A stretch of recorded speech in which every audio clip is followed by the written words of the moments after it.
Hello, welcome back to our channel HardReset.Info. In this video, I want to show you how to use picture-in-picture on YouTube.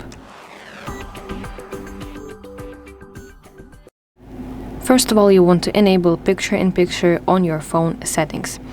Whether you're using Android device or iOS device, you want to open settings on your mobile device and search picture-in-picture feature and of course enable it. Now let's enable picture-in-picture in YouTube application. So you want to open YouTube and then let's tap profile picture in the bottom right corner of your screen.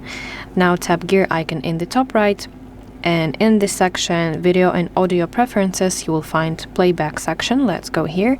In here you will find option picture-in-picture. Please enable it.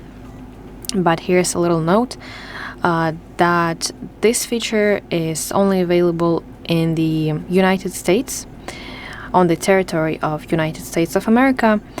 Then this feature is completely free and it works for non-music videos.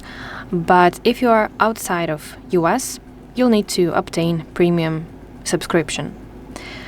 So now when it is enabled, let's start any video on YouTube. So let's open it. And now swipe up to exit the application like this, and the video should automatically shrink into a corner, which you can position in different positions on your screen. So it should be like floating window on your screen. But again, as I said, I am not in the US, so I don't have that picture-in-picture feature on YouTube application. So that's it. Thank you for watching. If you find this video helpful, please like it and subscribe to our channel to see more content like this.